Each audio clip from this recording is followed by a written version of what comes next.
దేవతలు కట్టించిన ఆలయం, కోరిన కోర్కెలు తీర్చే ఆలయం, నారదుడు స్థాపించిన నారాయణుడు, యుగాంతము తెలిపే చేప, ఇన్ని విశేషాలు ఉన్న ఆలయమే శ్రీ సౌమ్యనాథ స్వామి ఆలయం.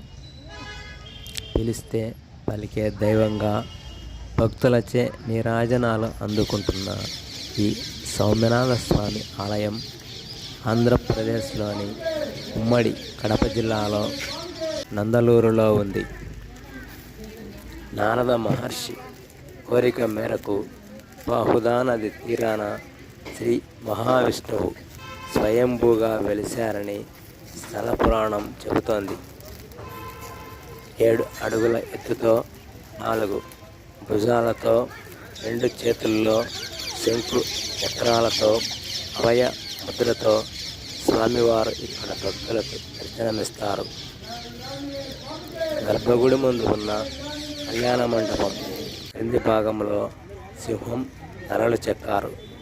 దీనిని బట్టి క్రింది భాగంలో దేవతలు నిర్మించిన మరో ఆలయం ఉందని చెబుతారు.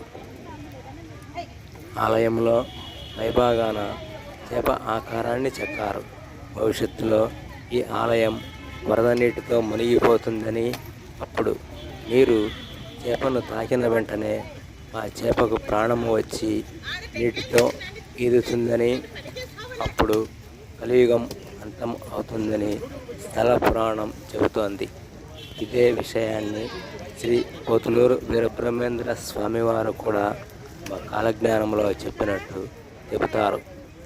దృఢమైన నమ్మకంతో, బలమైన కోరికతో స్వామివారి గర్భాలయం చుట్టూ 9 సార్లు ప్రదక్షిణలు చేసి కోరిక కోరుకుంటే ఆ కోరిక నెరవేరుతుందని విశ్వాసం.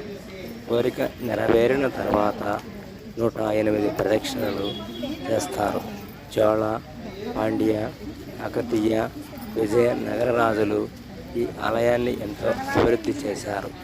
ఈ ఆలయాన్ని పూర్తిగా ఎర్రరాయితో నిర్మించటం ఒక విశేషం.